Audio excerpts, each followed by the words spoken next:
At some point inside the camp, the future did not end with an announcement, and it was not taken away by force. It simply stopped being used. No one said tomorrow no longer mattered. Yet slowly, plans were left unfinished. Thoughts about later were cut short, and time ahead began to feel distant, unclear, and strangely unnecessary, as if the future itself had stepped out of reach without resistance.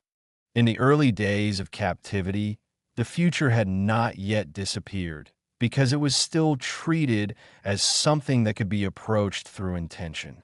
The men thought in terms of what might happen next, not because they possessed information, but because planning itself felt natural, almost automatic.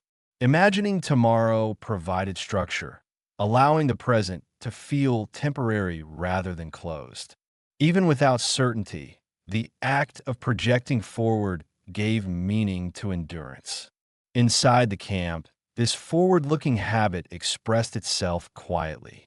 Plans were rarely spoken aloud, yet they existed internally, shaping how time was understood.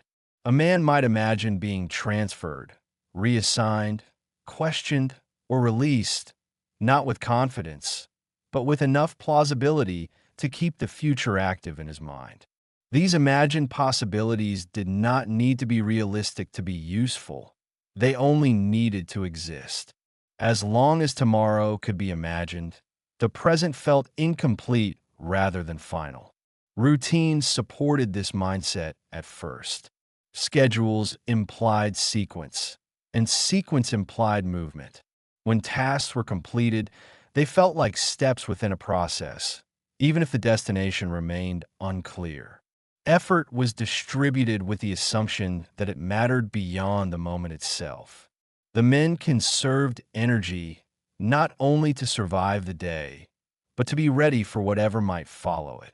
Planning, even in its most fragile form, depended on this assumption. Memory and expectation worked together during this phase.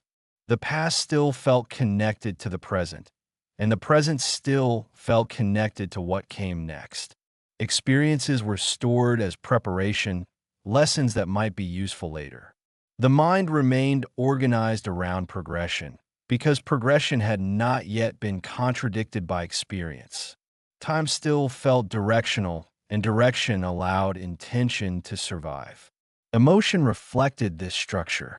Anxiety existed, but it was balanced by anticipation. Fear focused on outcomes, not on time itself. Hope did not require optimism. It only required the belief that something different lay ahead. Even frustration carried momentum because it was directed at delay rather than at permanence.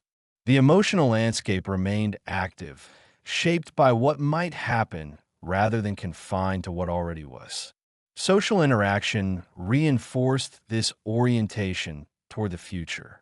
Conversations, when they occurred, sometimes referenced what could come next, even if only indirectly.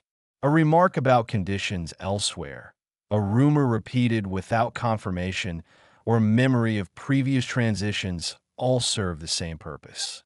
They kept the future present in thought, preventing it from fading entirely into abstraction.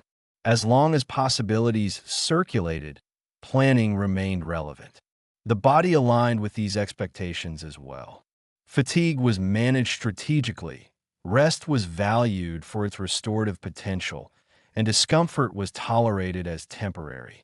Physical endurance made sense because it was assumed to support something beyond itself. The men did not merely exist through the day. They prepared for the continuation of life beyond it, even if that continuation remained undefined. Yet beneath this functional orientation, subtle tensions began to form.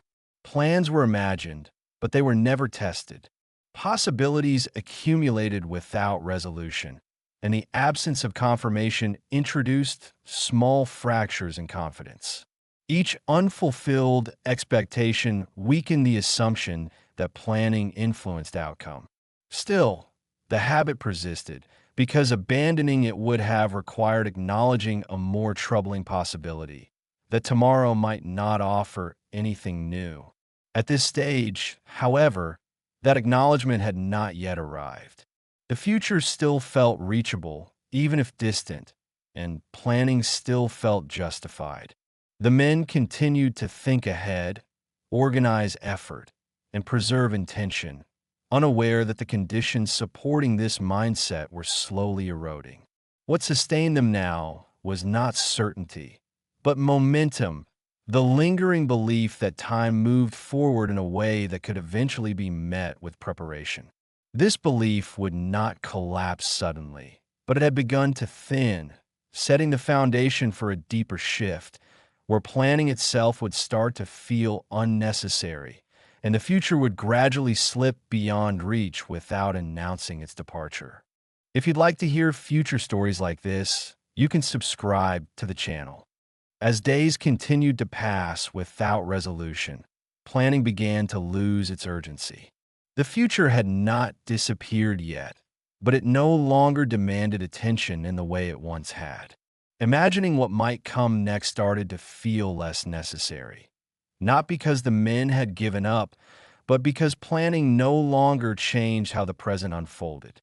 The connection between intention and outcome weakened quietly, without confrontation, until thinking ahead became something that could be postponed without consequence. This shift did not happen all at once. At first, plans were simply delayed. A man might tell himself he would think about tomorrow later, after the next roll call, after the next meal, after the next night of sleep. But later kept arriving without bringing anything new, and postponement gradually turned into omission. Thoughts about the future were not rejected. They were just not picked up again. Routine played a central role in this adjustment. The days were already structured tightly enough that little space remained for personal planning. Movements were guided, tasks were assigned, and pauses were filled automatically by repetition. Under these conditions, planning felt redundant because the day unfolded regardless of internal intention. When actions were already determined, thinking ahead offered no practical advantage. Emotion adapted accordingly. Anticipation softened, not because hope had vanished, but because anticipation requires difference, and difference was becoming rare. The future still existed as an abstract idea, but it no longer exerted emotional pull. Fear, too, began to change shape. Without specific outcomes to imagine, fear lost focus, becoming a general caution rather than a directed concern. Emotional energy settled closer to the present, where it could be managed more easily. Memory also adjusted to support this change. Instead of storing experiences as preparation for what might come, the mind began to store them as complete in themselves. A day no longer needed to inform tomorrow to feel finished. This reduced the pressure to learn lessons or extract meaning from experience. When a future felt optional, the present no longer needed to serve it. Social behavior reflected this gradual retreat from planning. Conversations referenced the future less frequently, and when they did, the references were vague and uncommitted. Speculation lost its appeal because speculation had not been rewarded by confirmation. Silence increased, not as a sign of despair, but as a practical response to uncertainty that offered no resolution. Speaking about what might happen no longer felt useful. The body followed this psychological shift. Energy was no longer conserved with future demands in mind. Rest was taken when fatigue arrived, not because strength needed to be preserved for later. Discomfort was managed locally rather than endured strategically.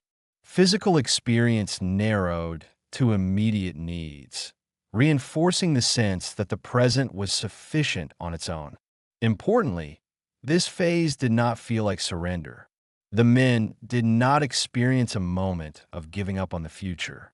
Instead, they experienced a quiet recalibration, where planning became one option among many rather than a necessity. Thinking ahead was no longer required to make the day bearable. and without that requirement, it gradually fell out of use.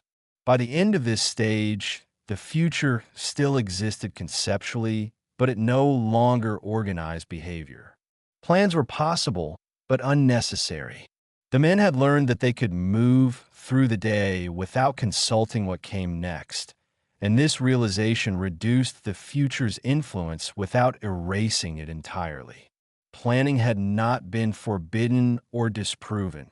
It had simply lost its function, preparing the ground for a deeper shift, where even the idea of the future would begin to feel distant and increasingly unreal.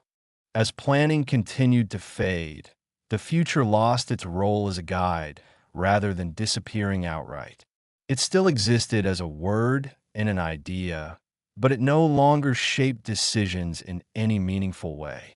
The men did not consciously reject the future. They simply stopped consulting it.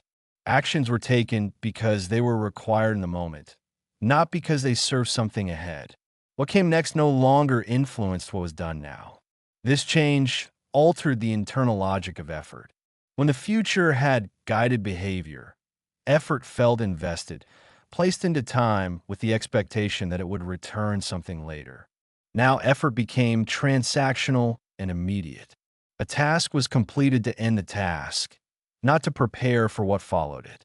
Once finished, it was set aside without being connected to anything beyond itself. Effort no longer accumulated. It dissolved at the moment of completion. Decision-making reflected this shift clearly. Choices were made quickly and with little deliberation, not because the men were indifferent, but because deliberation assumed consequence. When outcomes no longer extended into the future, choosing carefully offered no advantage. Decisions narrowed to what minimized discomfort or conserved energy in the present. The future, once a silent participant in every choice, no longer took part. Emotion adapted to this structure. Motivation no longer rose from anticipation or declined from disappointment. Instead, it stabilized at a low, steady level that supported function without demanding meaning. Satisfaction came from completion rather than progress, and frustration faded quickly because there was nothing beyond the moment to be disrupted. Emotional response shortened, appearing and resolving within the same space of time. The way men spoke, when they spoke at all, reflected this adjustment. Language that implied intention or projection fell away, replaced by statements that described condition rather than direction. A man felt tired, calm, or uneasy, but rarely expressed what he hoped would happen later. Words no longer pointed forward, because pointing forward no longer helped navigate the day. Memory followed the same pattern. Experiences were remembered as isolated moments rather than steps within a sequence. The mind stopped organizing the past as preparation for the future because preparation had lost relevance. What mattered was whether something affected the present, not whether it might matter later. This altered how experience was stored, making memory flatter and less narrative in form. The body reinforced this orientation toward immediacy. Movements became efficient, conserving energy without planning. Fatigue was addressed when it appeared, hunger acknowledged when it arrived, and discomfort adjusted to without endurance strategies. Physical experience no longer assumed continuation beyond the present, aligning action tightly with sensation.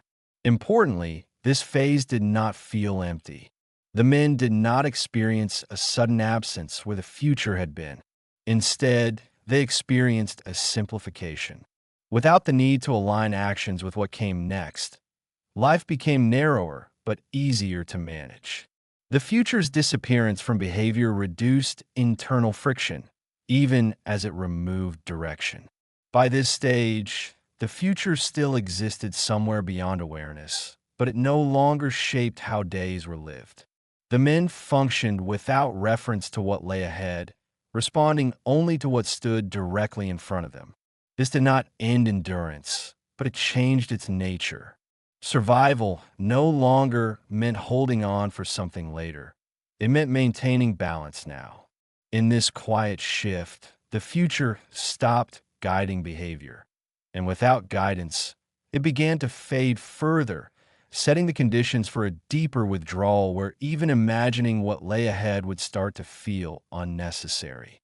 As behavior adjusted to the absence of forward guidance, imagination followed more slowly, but just as completely. The men did not lose the ability to imagine what might come next. Rather, imagining began to feel unnecessary. It required effort without offering return, and over time, the mind learned to conserve that effort by letting projections dissolve before they fully formed. Thoughts about later appeared briefly and then faded, leaving no sense of loss behind. This change was subtle because imagination did not vanish abruptly. It thinned. A thought might begin with what could happen next week or next month, only to trail off without conclusion. The mind no longer insisted on finishing these thoughts because finishing them did not improve the present. Without consequence, imagination shortened, becoming tentative and incomplete until it ceased to hold attention long enough to matter. Routine reinforced this narrowing. Each day unfolded within limits that were already known, offering little material for speculation. The same tasks returned, the same pauses arrived, and the same endings closed the day. When experience provided no variation, imagination had nothing new to work with. It could not extend outward because nothing beyond the present invited engagement. The future became a space without features, and without features, it was easy to ignore. Emotion adapted in parallel. Anticipatory feelings, which once rose in response to imagined outcomes, found no anchor. Without clear images of what might come, excitement and anxiety lost their source. Emotional energy settled further into neutrality, not because the men were numbed, but because there was nothing ahead to amplify feeling. The present absorbed what emotion remained, keeping it contained and manageable. Language reflected this withdrawal of imagination. Internal narratives shortened, and words that once described intention or expectation fell silent. The men did not tell themselves stories about what lay ahead, because stories require progression. Without progression, narration lost coherence. Thought became descriptive rather than predictive, concerned with what was rather than what might be. Memory shifted again to support this state. Instead of linking moments across time, memory preserved isolated impressions that stood on their own. Recollection no longer served planning or anticipation, it served orientation. Remembering how something felt helped manage the present, while remembering what it might lead to felt irrelevant. The mind reorganized itself around usefulness rather than completeness. The body mirrored this pattern of containment. Physical readiness diminished, not from weakness, but from recalibration. Muscles were used as needed and then rested without preparation for future exertion. Tension did not accumulate in anticipation because anticipation had weakened. The body lived in response mode, efficient and immediate, no longer holding itself ready for what might come. Interactions among the prisoners reflected the same adjustment.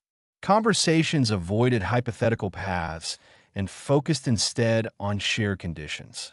There was little interest in discussing what could happen because discussing it did not change anything. Presence replaced projection. Being alongside one another mattered more than imagining movement beyond the camp. By this stage, imagining the future had not been forbidden or erased. It had simply lost relevance. The men did not feel deprived of hope so much as relieved of expectation. The future still existed somewhere beyond awareness, but it no longer competed with the present for attention. In this quiet withdrawal, Imagination stepped back, leaving behind a narrower, steadier form of existence, where life continued without the burden of carrying possibilities that no longer needed to be held. By the final stage, the future no longer felt absent in a dramatic sense. It felt irrelevant. It did not vanish through loss or denial, but through disuse. The men did not wake up realizing that the future was gone. They simply stopped noticing when it failed to appear. What once occupied mental space now passed without comment, leaving behind a present that felt complete on its own, requiring no extension forward to remain livable. Thought adjusted fully to this condition. Ideas no longer formed around what might happen later, because later no longer provided orientation. The mind stayed close to immediate experience, moving from one sensation to the next without trying to connect them into a longer sequence. This was not confusion, but containment. Thinking became lighter, shorter, and less demanding, allowing awareness to remain steady without the effort of projection. Emotion settled into a similar pattern. Without imagined outcomes, feelings had no place to travel. They appeared briefly in response to what was present and then dissolved without accumulation. There was no rising arc of hope and no deepening arc of despair, only a steady emotional field that made daily life manageable. The absence of future-oriented feeling did not create emptiness. It created balance. Memory, too, completed its transformation. The past no longer served as a reference point for what might come next. Instead, it existed as a distant background, occasionally recalled but rarely consulted. Experiences were remembered as facts rather than steps, as conditions rather than transitions. The narrative thread that once linked past, present, and future loosened, leaving memory without direction, but also without pressure. The body functioned efficiently within this narrowed frame. Energy was spent only when required and recovered without planning. There was no sense of preparing for what lay ahead, because nothing ahead needed preparation. Physical life aligned perfectly with the present, responding to signals as they arrived and releasing them as they passed.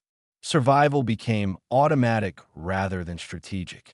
Interaction with others reflected this same completion. Relationships were no longer influenced by shared expectations or future possibilities. Men existed alongside one another without imagining change, cooperation, or separation. The absence of future thinking removed tension from social space, because there was nothing to negotiate beyond the moment.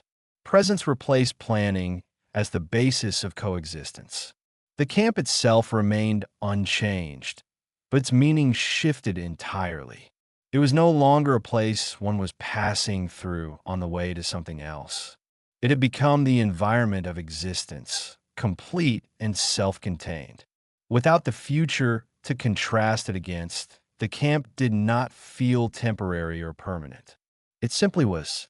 In this state, endurance no longer depended on patience or hope. It depended on continuity. Life moved forward not because something was expected, but because movement itself had not been interrupted. The men did not feel as though they were waiting for the future to return. They lived as though the future no longer needed to be present for life to continue. By the time this phase settled fully, the future had not been lost. It had been released. It no longer asked for attention, effort, or belief. What remained was a form of existence stripped of projection, quieter and narrower, but stable. The men continued day by day, not because they anticipated what lay ahead, but because the present, unchallenged by expectation, had become enough to sustain them. In the end, nothing dramatic marked the disappearance of the future because it did not leave all at once. It thinned, withdrew, and then quietly stopped arriving. Days continued to unfold. Routines remained intact, and life inside the camp carried on without interruption. What changed was not what happened, but what no longer accompanied it. Tomorrow no longer entered thought as something to prepare for or imagine. Without the future pressing forward, the present settled into a steady shape. The men did not feel as though they had lost something they could name. Instead, they found themselves living without a direction that had once guided effort, emotion, and meaning. The absence of planning did not feel like defeat. It felt like adaptation, a way of existing without carrying expectations that no longer applied. When they later reflected on this period, it was not marked by events or decisions, but by a quiet narrowing of life to what was immediately in front of them. The future had not been taken away. It had simply faded from use. And in that fading, the men learned how existence could continue even when tomorrow no longer felt close, familiar, or necessary, carried forward by the present alone, steady and unannounced. If you enjoyed this documentary and want to discover more untold stories from World War II, make sure to subscribe to WW2 Chronicle Vault. Your support helps us bring history back to life, one forgotten story at a time.